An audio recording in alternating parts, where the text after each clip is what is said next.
अभी तक आपने देखा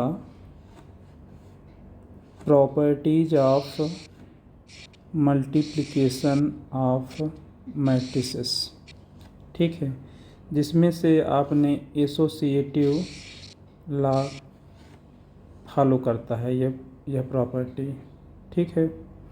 मल्टीप्लिकेशन ऑफ मैट्रिक्स की प्रॉपर्टी जो है वो एसोसिएटिव लॉ को फॉलो करता है।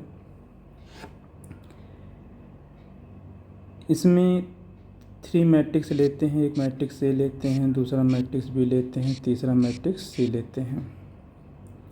यहाँ पर ए का ऑर्डर आप इस तरीके से लेते हैं, देखो, जैसे कि मल्टीप्लाई डिफाइंड हो जाए। यहाँ तुम देखो बी सी लिखा गया है ना। बी सी कब डिफाइंड होगा? राइट में देखो ए बी लिखा गया है, ए बी कब डिफाइंड होगा? उस तरीके से आप ऑर्डर दिया जाएगा तभी जाकर डिफाइंड होगा। जैसे कि अगर हम ऑर्डर लिखें, एक ऑर्डर लिखते हैं m/n, ठीक है, और ए बी कब डिफाइंड होगा? जब बी का ऑर्डर n से स्टार्ट हो। तो n बाई, ठीक है, मान लो p हो गया। तो अब देखो ए बी डिफाइंड कब होगा? जब ए का कॉलम n और बी का रो n बराबर है तभी डिफाइंड होगा। इसका मतलब यहाँ से ए बी डिफाइंड हो जाएगा। लेफ्ट में क्या है? बी सी है। बी सी कब डिफाइंड होगा? जब बी का कॉलम p और सी का कॉलम, सी का रो p हो। इसका मतलब सी को भी आप किस तरीके से इसका ऑर्डर लेंगे?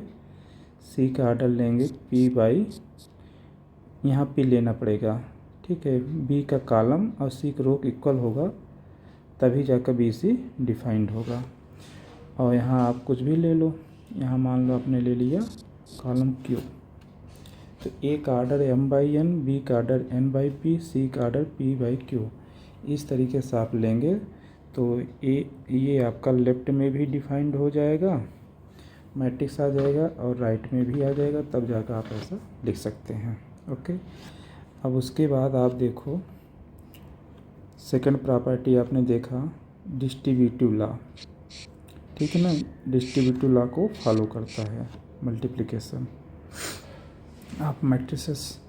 यहाँ पर b प्लस सी आपका यदि डिफाइंड है और उसमें a से आप क्या करा रहे हैं? मल्टीप्लाई करा रहे हैं, तो a जो होगा वो b के साथ भी मल्टीप्लाई हो जाएगा प्लस a c के साथ, ऐसे हो जाता है। इसे आप बोलते हैं लेफ़्ट से मल्टीप्लाई हो रहा है ना, तो इसे लेफ़्ट डिस्ट्रीब्यूटिव लॉ बोलते हैं, ओवर एडिशन। और इसमें देखो, इसमें a प्लस बी डिफाइंड है, इसमें c राइट से मल्टीप्लाई हो रहा है, तो ए सी हो जाता है, ये बी सी हो जाता है। एक चीज़ यहाँ ध्यान देने की बात है कि यहाँ ए बी को आप पी ए नहीं लिख सकते हो या ए सी को सी ए नहीं लिख सकते हो। क्यों नहीं लिख सकते हो? इसकी एक प्रॉपर्टी और है, ये कम्यूटेटिव लॉ को होल्ड नहीं करता है। चलो इसको लिख देते हैं यहाँ पर, ठीक है, यहाँ पर लिख के दिखा देते हैं। ये लिख लो सभी लोग, multiplication of matrices, multiplication, mistake हो इस पर, ठीक है, देखो फिर सही करो, multiplication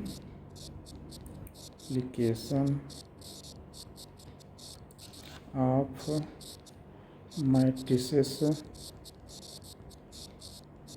is not commutative.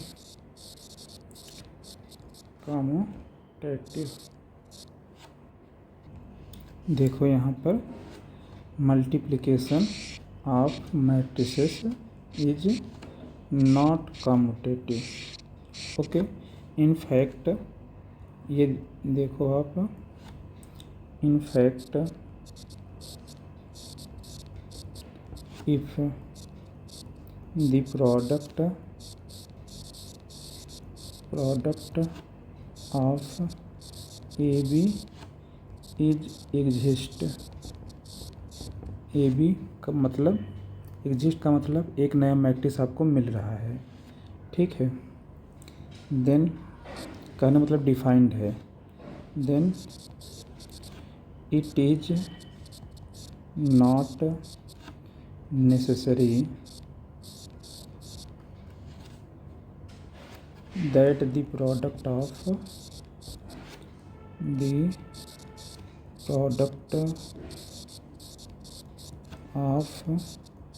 BA will also exists।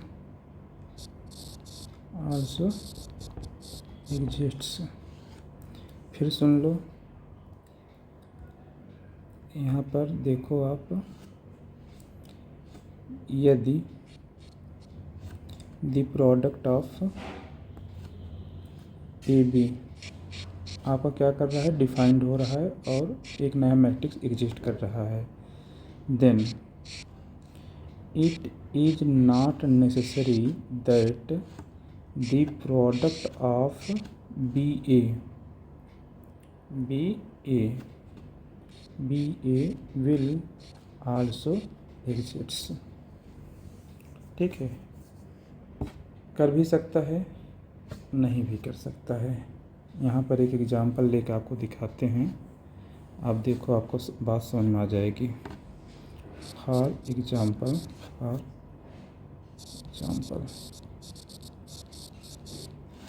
एक मैट्रिक्स कंसीडर करते हैं, let A equal to AIJ।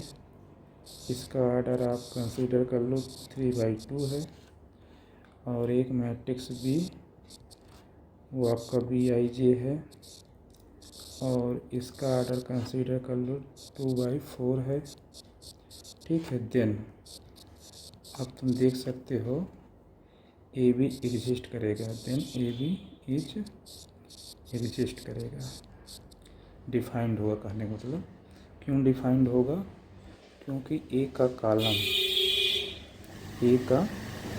Column देखो कितना है, 2 है। अब B को रो कितना है, 2 है। A का कॉलम B को रो के इक्वल है, इसका मतलब एग्जिस्ट करेगा। बट यहीं देखो तुम, but BA does not exist, does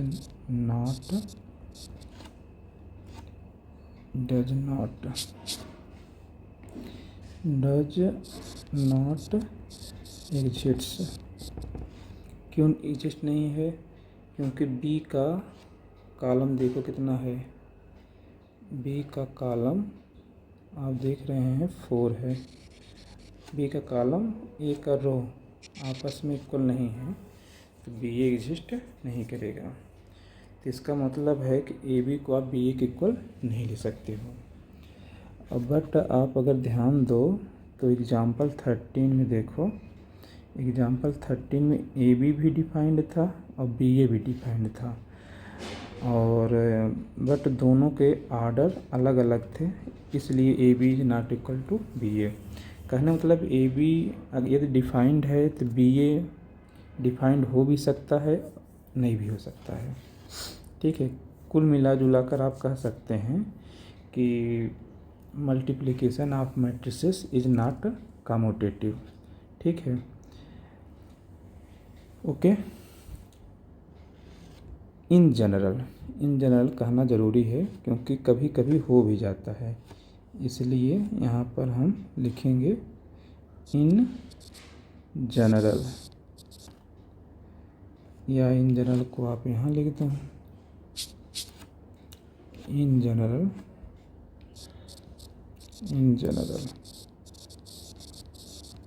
ठीक है। In general multiplication of matrices is not commutative, कभी कभी इक्वल हो जाता है, ओके। और फिर उसके बाद आपका जो है the existence of multiplicative identity क्या होती है, आई होती है, ये एग्जिस्ट करता है आई को, ओके। और आपने ये भी देखा कि A² यदि आपको फाइंड करना है तो A इंटू A करेंगे और यह एग्जिस्ट करेगा। ऐसा तभी संभव है जब यदि ए आपका स्क्वायर मैट्रिक्स हो। If A is square matrix, square matrix रहेगा तभी जाके ऐसा हो सकता है। ठीक है, और ए क्यूब भी आपको फाइंड करना होगा, तो पहले ए स्क्वायर आप फाइंड करेंगे, फिर उसमें ए से मल्टीप्लाई कराएंगे। ए पावर 4 फाइंड करना होगा, तो पहले आप ए क्यूब फाइंड करेंगे। ए क्यूब से पहले आपको ए स्क्वायर फाइंड करना पड़ेगा, तो आप ए क्यूब फाइंड कर सकते हैं। ध्यान यही देना है, ये आपका स्क्वायर मैट्रिक्स होना चाहिए। ओके, यहाँ पर देखो हम लोग एक ऐसा एग्जाम्पल लेते हैं, 2 मैट्रिक्स लेते हैं। ठीक है, और दोनों का प्रोडक्ट कराएंगे तो नल मैट्रिक्स मिलेगा। एक मैट्रिक्स ये ले लो आप, और एक मैट्रिक्स ये ले लो। ठीक है, ये आप 2 मैट्रिक्स ले लो। तुम देख रहे हो दोनों का आर्डर क्या है, 2/2 है। इसका भी आर्डर 2/2 है और इसका भी आर्डर 2/2 है। और इनको जब आप, इसका मतलब है कि इनका मल्टीप्लाई डिफाइंड है, और एक नया मैट्रिक्स एग्जिस्ट करेगा, एक नया मैट्रिक्स एग्जिस्ट करेगा, और उसका भी आर्डर क्या होगा, उसका भी आर्डर 2/2 होगा।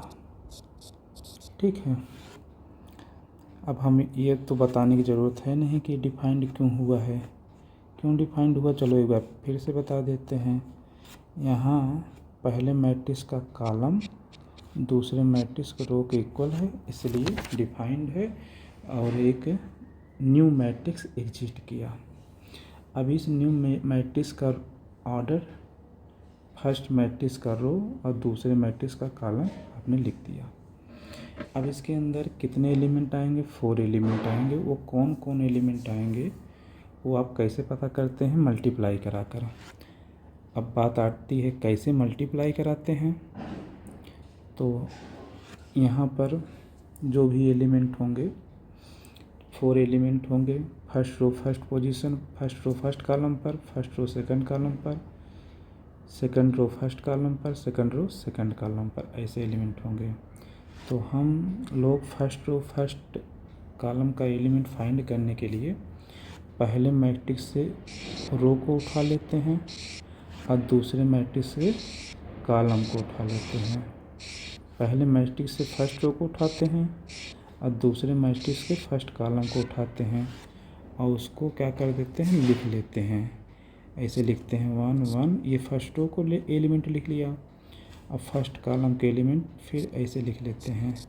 इन दोनों को आपस में क्या कराते हैं, मल्टीप्लाई कराते हैं, मल्टीप्लाई कराते हैं। तो ये कितना आ गया, 1 आ गया, ये कितना आ गया, -1 आ गया।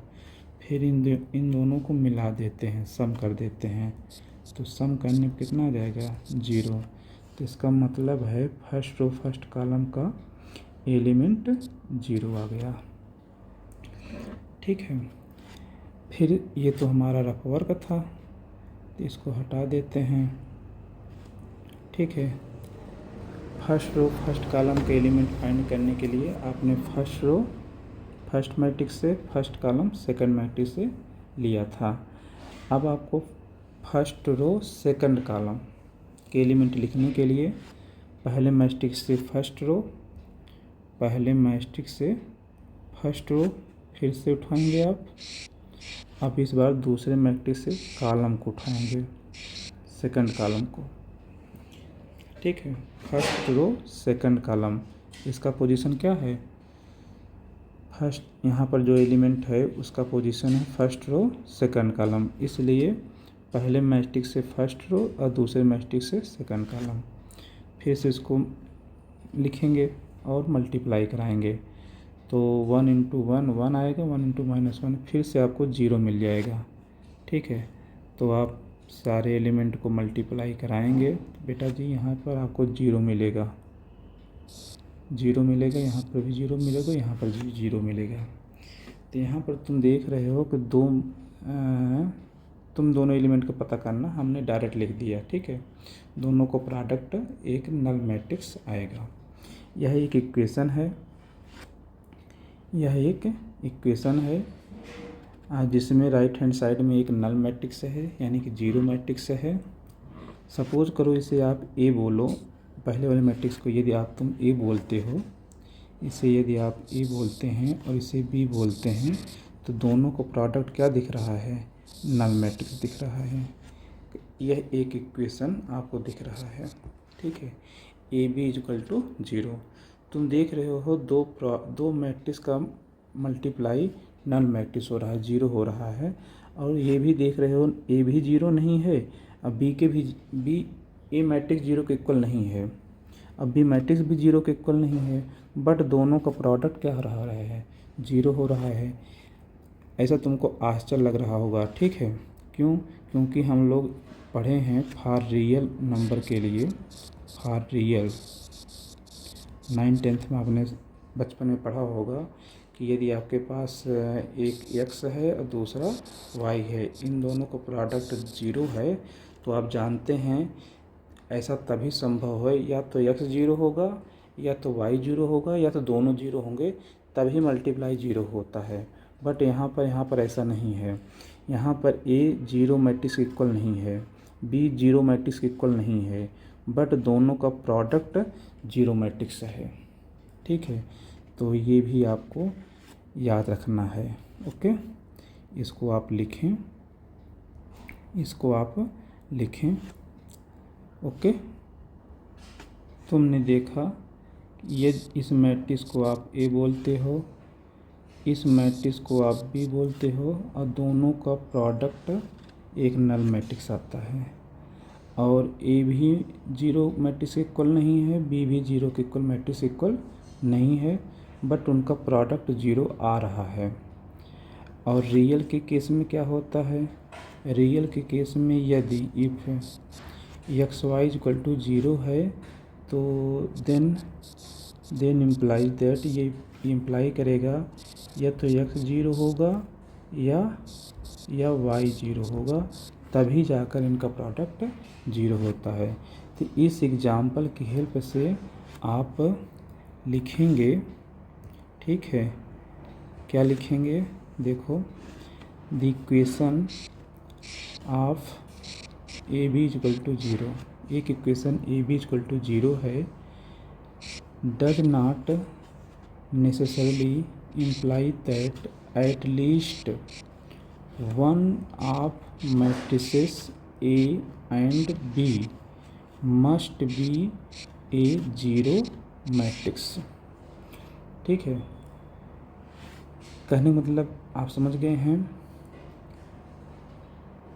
A B equal to zero कोई इक्वेशन है, तो यह ज़रूरी नहीं है कि ए और बी में से कोई एक मैट्रिक्स जीरो हो, ठीक है। अच्छा, यदि ए बी जीरो मैट्रिक्स है, तो ये भी ज़रूरी नहीं है कि बी ए एग्जिस्ट ही करे। हो सकता है, यहाँ पर देख रहे हो तुम, ए बी क्या कर रहा है? ए बी यहाँ पर ए बी एग्जिस्ट कर रहा है, और किसके इक्वल है? नल मैट्रिक्स के इक्वल है, ठीक है।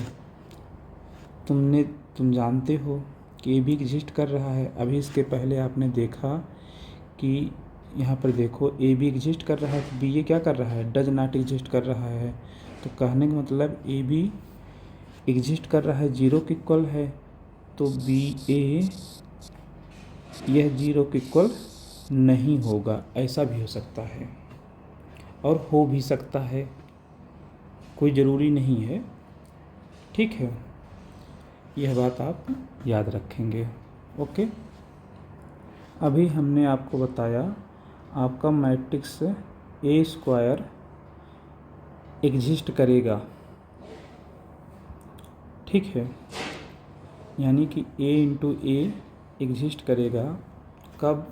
जब ए आपका क्या हो? स्क्वायर मैट्रिक्स हो। तो ऐसे ही यदि हम यहाँ पर लिख दें, देखो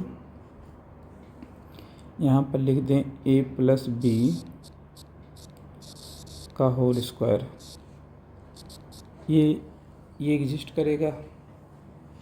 ये एग्जिस्ट करेगा, कब एग्जिस्ट करेगा, ये कब एग्जिस्ट करेगा। अभी आपने कहा कि ए स्क्वायर एग्जिस्ट करेगा कब, जब ए क्या हो, स्क्वायर मैट्रिक्स हो। तो यहाँ ए प्लस बी का होल स्क्वायर है, इसको आप लिख सकते हो A plus B into A plus B.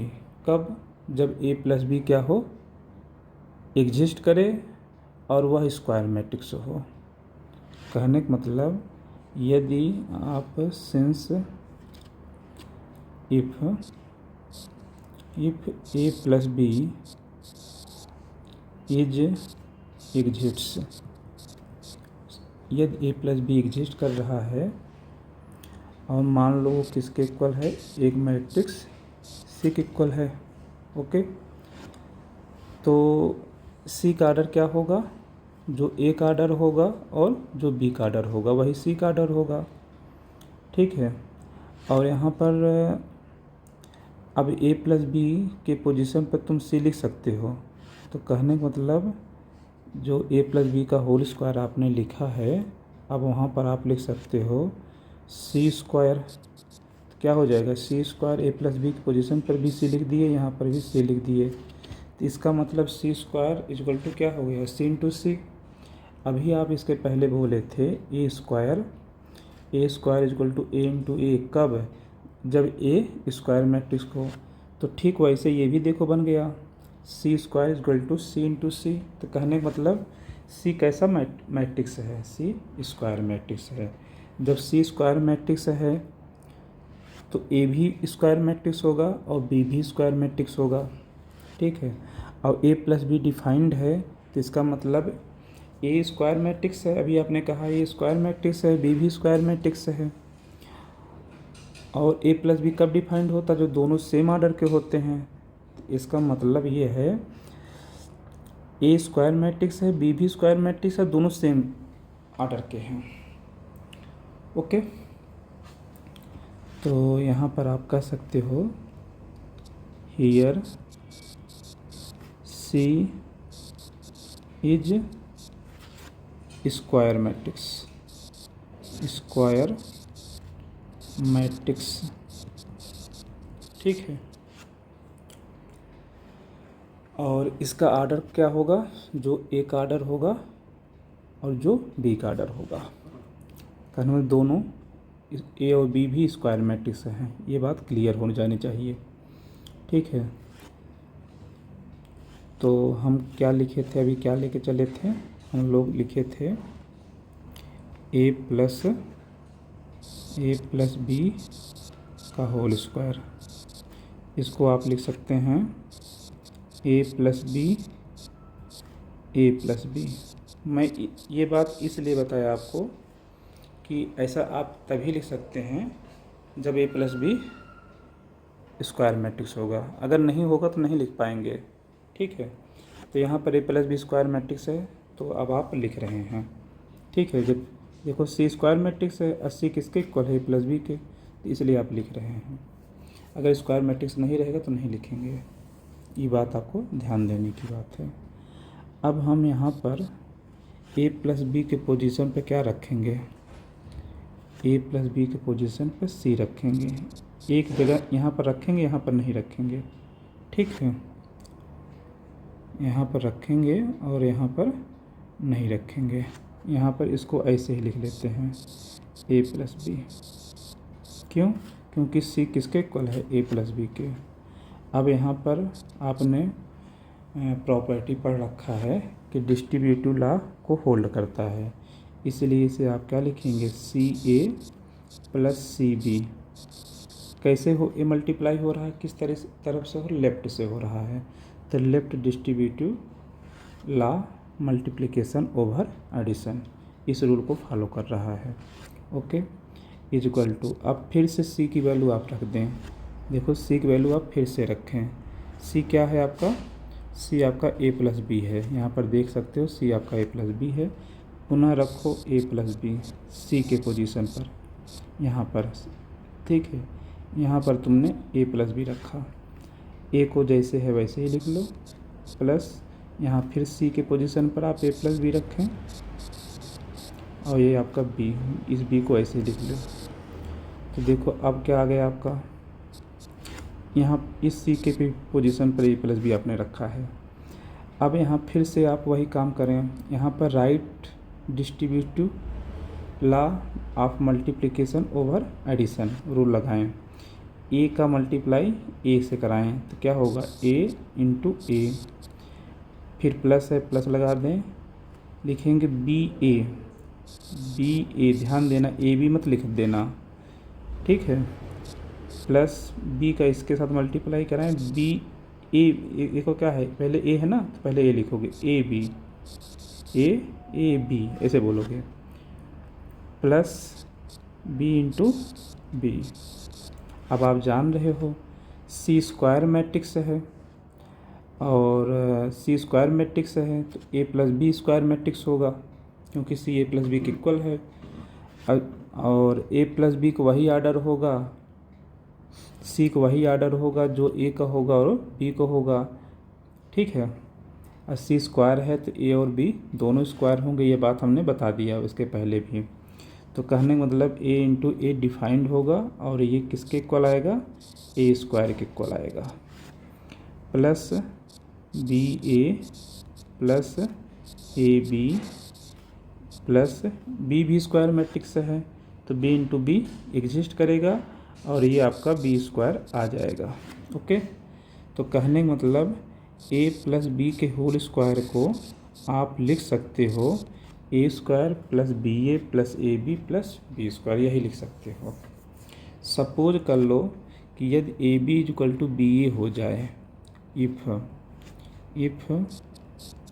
A B is equal to B A, ऐसा यदि हो जाए देन तब क्या होगा, तो B A is equal to A B यदि हो जाएगा तो ये दोनों आपस में मिल जाएंगे, ठीक है। तब आप लिख सकते हो ए प्लस बी का whole square is equal to A square plus A B, B के पोजीशन पर अब आप ए बी लिख सकते हैं, A B plus A B, तो ये दो ए बी हो जाएगा प्लस बी स्क्वायर, ओके। तो आप ये दोनों फार्मूले आप याद रखो, ए प्लस बी का whole square is equal to होगा A square plus B A plus A B, और जब A B is equal to B A हो जाएगा तो आप कहेंगे ए प्लस बी का whole square is equal to A square plus 2ab plus B square, ठीक है। ये तो हो गया आपका, ये एक फार्मूला हो गया, आप इसे याद रखेंगे। थ्योरम के रूप में भी आप इसे याद रख सकते हैं। एक थ्योरम और देख लो आप, ठीक है। ये आपका फर्स्ट थ्योरम है, ये फर्स्ट थ्योरम है। सेकंड थ्योरम देखो, यदि आप ले लो, आप लेट यहाँ पर लिखो ए प्लस बी एक ब्रैकेट में और दूसरे ब्रैकेट में ए माइनस बी, ठीक है। और दोनों का प्रोडक्ट क्या है, डिफाइंड है, ऐसा मान के चल रहे हैं, ठीक है। और यहाँ पर भी आपका वही स्क्वायर मैट्रिक्स वाला कंडीशन है, ओके। तो यहाँ पर भी ए प्लस बी को आप क्या कंसीडर कर लो, सी कंसीडर कर लो। तो क्या लिख देंगे आप, ए प्लस बी को सी लिख दोगे, ब्रैकेट में फिर ए माइनस बी ऐसे लिख दिया, ओके, इज इक्वल टू, ठीक वही काम। लेकिन आप जानते हैं कि जो आप यहाँ सी आपका लेफ्ट में है ना, तो left distributive multiplication over addition जानते हैं, यहाँ तो माइनस है तो इसको पहले आप प्लस बना लो, सी ए प्लस -1 इंटू बी, ऐसा कर सकते हैं, ऐसा कर सकते हैं, ठीक है। यदि आपको समझने में दिक्कत हो रही है तो आप क्या करो, ऐसे करो, ठीक है। ए माइनस बी को सी कंसीडर कर लो, किसको, ए माइनस बी को,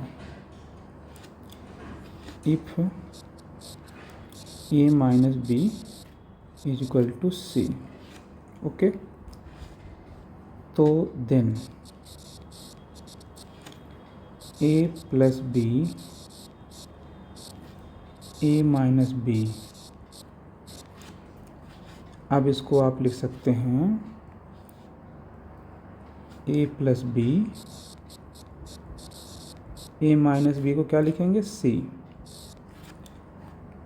अब इसे तो आप डिस्ट्रीब्यूटिव लॉ में कोई दिक्कत नहीं होनी चाहिए, इसे आप क्या लिखेंगे, ए सी प्लस बी सी, सी का मल्टीप्लाई करा दो, C A C plus B C is equal to A. अब सी के वो सी क्या है आपका, ए माइनस बी है, तो ये क्या लिख देंगे, सी के पोजीशन पर ए माइनस बी, ब्रैकेट लगा देना, प्लस बी, फिर से सी के पोजीशन पर ए माइनस बी। ठीक है, फिर वही बात आ गई। ठीक है, तो कहने का मतलब इस प्लस को, यहाँ माइनस है ना, इसको प्लस इंटू -1 कर सकते हैं और फिर इसको डिस्ट्रीब्यूट कराएंगे तो क्या बनेगा, ए इंटू ए बनेगा, माइनस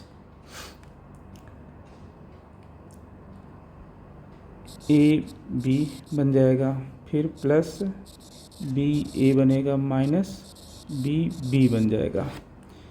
ए स्क्वायर मैट्रिक्स है तो ए स्क्वायर आ जाएगा, minus A B plus B A minus B square. तो कहने का मतलब है कि ए प्लस बी और ए माइनस बी का मल्टीप्लाई जो होगा वह यह रिजल्ट आएगा। इस रिजल्ट को आपको क्या करना है, याद रखना है। ठीक है, इस रिजल्ट को याद रखना है। यहीं पर फिर वही केस देखो, यदि A B equal to B A हो जाए, if A B equal to क्या हो जाए, बी ए हो जाए, तो then A plus B, A minus B को आप लिख दोगे तो A B equal to B A हो जाएगा, तो ये दोनों आपस में कैंसिल हो जाएंगे, तो आपका आ जाएगा A square minus B square. A B equal to B A हो जाए ना, ऐसे मैट्रिक्स को कहते हैं कि मैट्रिक्स हमारा कम्यूट कर रहा है। ठीक है, इसको याद रखो, A plus B is equal to A square minus B square. Okay, अब हम लोग नया टॉपिक पढ़ेंगे। ठीक है, सभी लोग हेडिंग डाल लें, transpose of a matrix, transpose of a matrix. ठीक है, ट्रांसपोज ऑफ ए मैट्रिक्स एक मैट्रिक्स होता है और उसको कैसे डिनोट करते हैं उसको देखो। सबसे पहले ट्रांसपोज ऑफ ए मैट्रिक्स, कोई मैट्रिक्स कंसीडर कर लो A, transpose of a matrix A is denoted by A dash. Matrix A का जो ट्रांसपोज होगा उसको ए डैश से डिनोट करेंगे, या एक तरीका और है ए पावर टी लिखते हैं ऐसे।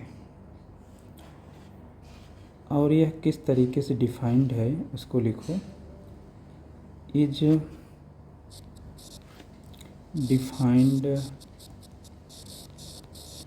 एज द इंटरचेंजिंग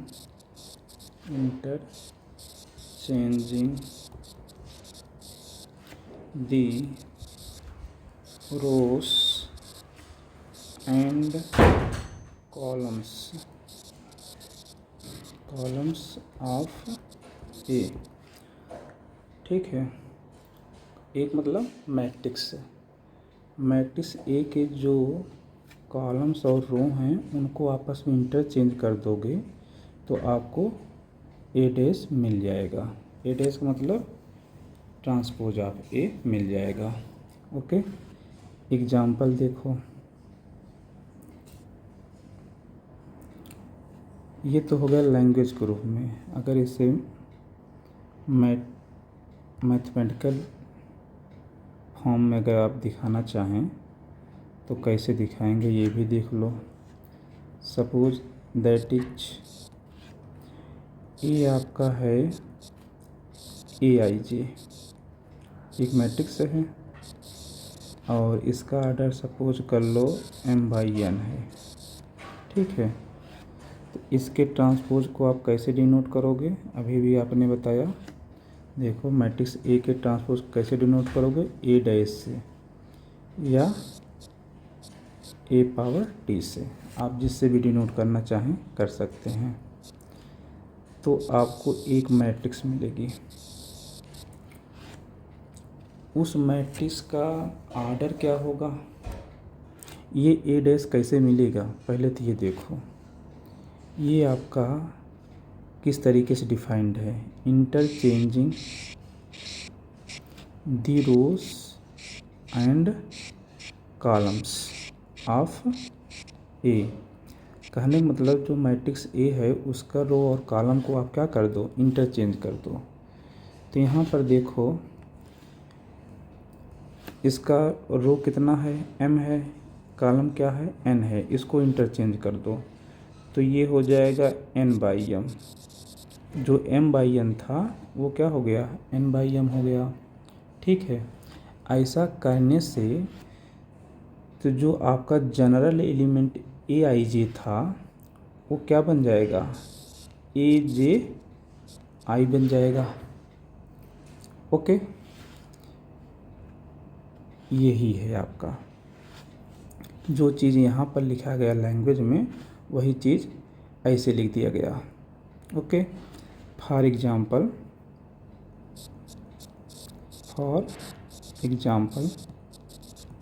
एक मैट्रिक्स ए देखो, यहाँ पर लिया जा रहा है। ठीक है, 3 रो है और 2 कॉलम है। एलिमेंट कौन कौन है, 3 5 है, √3 1 है और 0 -1/5 है। हमें क्या करना है, आपको क्या करना है, A' या AT, कहने का मतलब इसे क्या पढ़ेंगे बेटा जी, transpose of A. Transpose of A कैसे फाइंड करेंगे, जो इसका रो और कॉलम है उसको आपस में इंटरचेंज कर दो। क्या है इसका रो और कॉलम, 3/2 है तो क्या कर दो आप, 2/3 कर दो। ठीक है, अब आपके पास कितने रो हो रहेंगे, 2 रो रहेंगे, कॉलम कितने रहेंगे, 3 रहेंगे। पहले कितने थे, पहले 3 रो 2 कॉलम थे, अब 2 रो 3 कॉलम हो गए। जो कॉलम था अब उसे रो बना दो। ठीक है, तो ये कॉलम 3 √3 0 था, तो अब इसे आप क्या बना दो, रो बना दो। ऐसा ही डिफिनीशन में लिखा गया है, 3 √3 0, यानी ये रो था, ये कॉलम था आपका, आपने इसे रो बना दिया। और जो यानी फर्स्ट कॉलम फर्स्ट रो में चेंज हो गया और सेकंड कॉलम सेकंड रो में चेंज हो जाएगा, 5 1 -1/5 ये हो गया। ओके, ठीक है, यही है आपका। या ऐसे कहो, जो रो था उसे आपने कॉलम बना दिया, फर्स्ट रो को फर्स्ट कॉलम बना दिया, सेकंड रो को सेकंड कॉलम बना दिया, थर्ड रो को थर्ड कॉलम बना दिया, ऐसे कहो। या जो कॉलम था उसे आपने रो बना दिया। कहने का मतलब यहाँ पर लिखा गया है ना, interchanging the rows and column, जो मैट्रिक्स ए है उसके रो और कॉलम को चेंज कर दिया। ठीक है, अभी यहीं पर फिर से ये आपका नया मैट्रिक्स बन गया। इस मैट्रिक्स का फिर से ट्रांसपोज अगर आपको पता करना हो, फिर से ये तो मैट्रिक्स 1 है, ये मैट्रिक्स 2 है, यदि मैट्रिक्स 2 का फिर से ट्रांसपोज करो, यानी ए ट्रांसपोज का ट्रांसपोज क्या होगा, फिर से जो मैट्रिक्स आपका है इसका 2/3 है तो फिर से इंटरचेंज कर दो तो क्या बन जाएगा, 3/2 बन जाएगा। और जो कॉलम है उसको रो बना दो, या जो रो है उसको कॉलम बना दो, एक ही बात है। तो यहाँ पर जो कॉलम है 3 5 है, सो रो बना दो 3 5। सेकंड कॉलम को सेकंड रो बना दो √3 1। थर्ड कॉलम को थर्ड रो बना दो 0 -1/5। तो तुम देख रहे हो फिर से तुमको क्या मिल गया, फिर से तुमको ए मिल गया। ठीक है, यह पहली प्रॉपर्टी हो गई है। ठीक है, यह पहली प्रॉपर्टी हो गई, यानी किसी मैट्रिक्स का ट्रांसपोज करो और फिर से उसका ट्रांसपोज कर दो को, तो पुनः आपको वही मैट्रिक्स मिल जाएगी। तो अब आप हेडिंग डालेंगे properties of transpose of the matrices. Okay, मैंने आपसे कहा कि आप हेडिंग डालें properties of transpose of the matrices. Okay, इसमें फर्स्ट प्रॉपर्टी आपने देख लिया, फर्स्ट प्रॉपर्टी P1 आपने देख लिया। यदि कोई मैट्रिक्स है, ठीक है, और उसका आपने क्या किया, ट्रांसपोज किया, आपको एक मैट्रिक्स मिल गया। ठीक है, और फिर से उसका ट्रांसपोज किया तो आपको जो शुरू मैट्रिक्स था ए था वो मिल जाएगा, यानी कहने मतलब ओरिजिनल मैट्रिक्स आपको मिल जाएगी। ये आपका फर्स्ट प्रॉपर्टी हो गया। सेकंड प्रॉपर्टी क्या कहता है, सेकंड प्रॉपर्टी कहता है कि यदि आपके पास कोई मैट्रिक्स है और उसमें किसी स्केलर से आप मल्टीप्लाई करा दें और फिर जाके उसका आप ट्रांसपोज करें तो वह इक्वल होता है K इंटू ट्रांसपोज ऑफ ए। ठीक है, यहाँ पर K क्या है, वेयर K इज स्केलर, कोई भी स्केलर हो सकता है, एनी स्केलर। ठीक है, ये तो आपका P2 प्रॉपर्टी हो गया। P3 प्रॉपर्टी क्या कहता है कि यदि आपके पास 2 मैट्रिक्स हैं A और B और उनका सम क्या है, डिफाइंड है, तो A + B एक नया मैट्रिक्स आएगा, उसका जो ट्रांसपोज होगा वह इक्वल होगा A के ट्रांसपोज प्लस B के ट्रांसपोज के। ओके, लास्ट प्रॉपर्टी आप नोट करें, बहुत ही इम्पोर्टेंट प्रॉपर्टी है। यदि आपके पास 2 मैट्रिक्स हैं A और एक मैट्रिक्स B है और दोनों का प्रोडक्ट AB है और प्रोडक्ट कहने मतलब डिफाइंड है, ओके, एक नया मैट्रिक्स आएगा, AB आएगा नया मैट्रिक्स, और उसका जब आप ट्रांसपोज करोगे वह इक्वल होगा B के ट्रांसपोज A के ट्रांसपोज। ठीक है, ऐसे होगा। यहाँ पर आप A' B' नहीं लिखेंगे, रिवर्स चलता है। ठीक है, आपको पता है A' को आप A', B' नहीं लिख सकते हो क्योंकि कम्यूटेटिव लॉ फॉलो नहीं करता। तो AB' है तो उसको आप लिखोगे B', A'।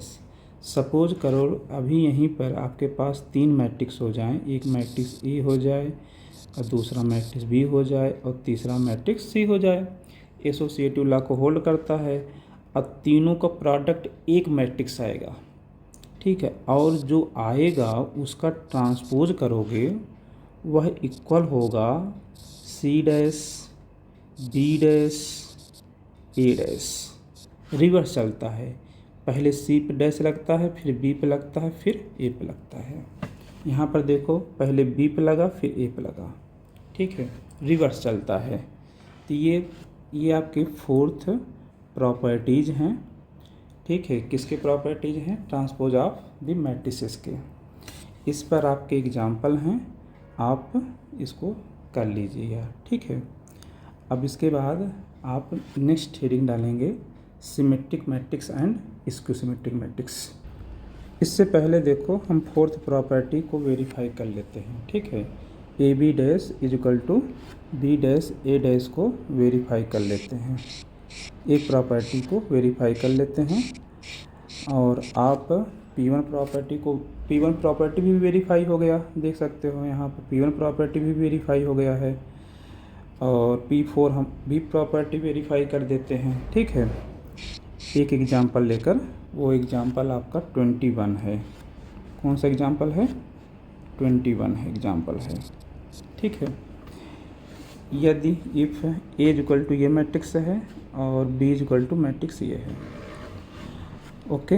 हमें वेरीफाई करना है ए बी का whole dash is equal to B dash A dash, okay. तो सबसे पहले हम बेटा जी क्या करेंगे, लेफ्ट हैंड साइड लेके चलेंगे। तो लेफ्ट हैंड साइड में क्या है, ए बी का होल डैश है। तो पहले आप क्या फाइंड करेंगे, पहले आप ए बी फाइंड करेंगे। क्या फाइंड करेंगे? ए बी फाइंड करेंगे। तो ए को लिखो आप, ये आपका है -2 4 5, ये तो आपका ए हो गया। अब फिर आप बी को लिखो, बी आपका है 1 3 -6। तो सबसे पहले आप देख के बताओ क्या इनका प्रोडक्ट डिफाइंड है। तो चेक कर लो, इसका ऑर्डर क्या है, 3 रो 1 कॉलम, इसका क्या है 1 रो 3 कॉलम।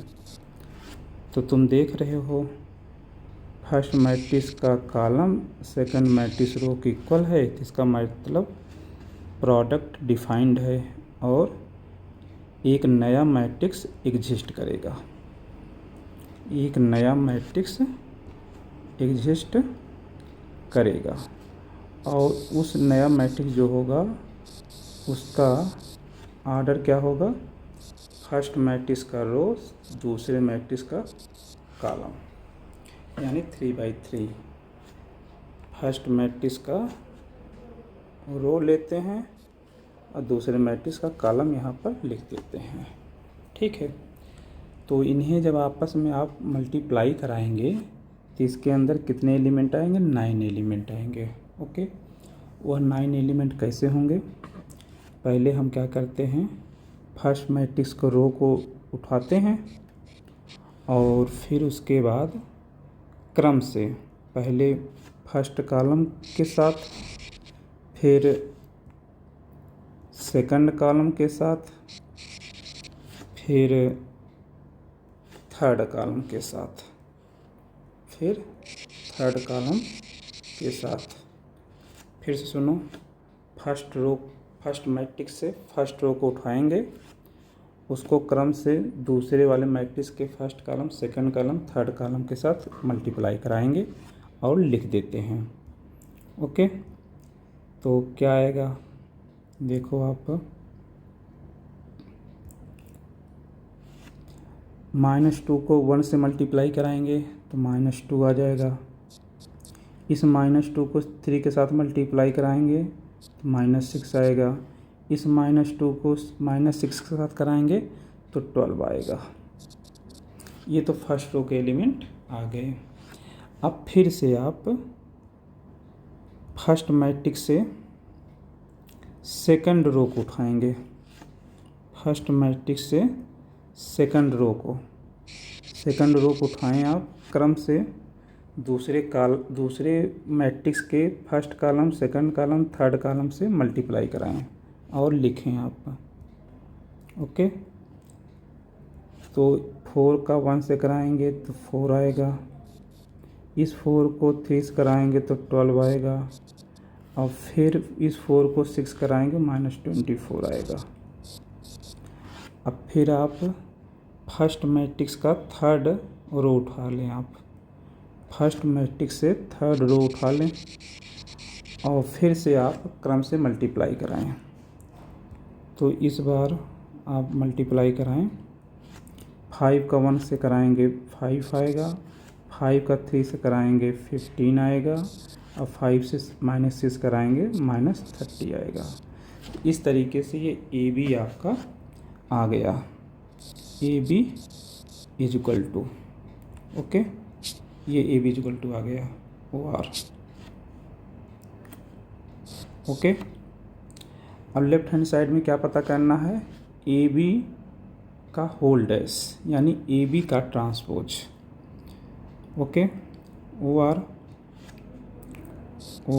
ए बी का ट्रांसपोज इजक्वल टू, तो राइट हैंड साइड मैट्रिक्स है, इसका ट्रांसपोज पता करने के लिए आप क्या करोगे, इंटरचेंज कर दोगे, यानी जो 3/3 है तो अब भी 3/3 बना रहेगा, लेकिन जो रो है उसको कॉलम में लिखो, -2 -6 12, फिर सेकंड रो को सेकंड कॉलम में लिखो 4 12 -24, थर्ड रो को थर्ड कॉलम में लिख दो 5 15 -30, ओके। ये आपका आ गया है ए बी का होल डैश, ओके। इसे इक्वेशन 1 नाम दे दें आप, यानी आपने लेफ्ट हैंड साइड फाइंड कर दिया, ए बी डैश आपने फाइंड कर दिया, ये आपका आ गया। अब राइट हैंड साइड क्या है, राइट हैंड साइड आपका है बी डैश ए डैश, ये है राइट हैंड साइड। तो बी आपका मैट्रिक्स कौन सा है, बी आपका है, क्वेश्चन में दिया गया है ये है। आर्डर क्या है इसका आर्डर है 1/3 है, तो बी डैश का आर्डर क्या हो जाएगा, 3/1 हो जाएगा, 3/1 ऐसे हो जाएगा। बी डैश का आर्डर क्या हो जाएगा, 3/1 हो जाएगा, क्योंकि बी का आर्डर क्या है, बी का आर्डर 1/3 है, तो बी डैश का क्या हो जाएगा, रो और कॉलम आपस में इंटरचेंज हो जाते हैं तो 1/3 हो जाएगा। तो एलिमेंट कौन है, एक रो में है तो एक कॉलम में हो जाएगा, तो 1 3 -6 इसके अंदर एलिमेंट हो जाएंगे 1 3 -6। ए डैश देखो, ए डैश क्या है, इसका आर्डर क्या है, 3/1 है, ओके।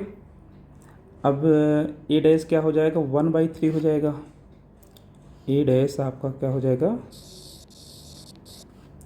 1/3 हो जाएगा, 1/3। पहले क्या था, पहले 3/1 था, देखो 3/1 था, ए डैश क्या हो जाएगा 1/3 हो जाएगा।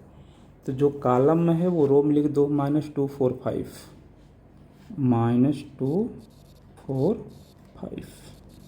अब इन दोनों को मल्टीप्लाई कराओगे, आप खुद से कराना बेटा जी, इन दोनों को मल्टीप्लाई कराओगे ना तो आपका क्या रिजल्ट आएगा हम लिख दे रहे हैं।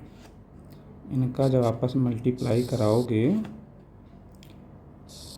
3/3 का मैट्रिक्स बनेगा, ठीक है, इसका कॉलम इसके रो के बराबर है तो डिफाइंड है, और 3/3 का मैट्रिक्स बनेगा।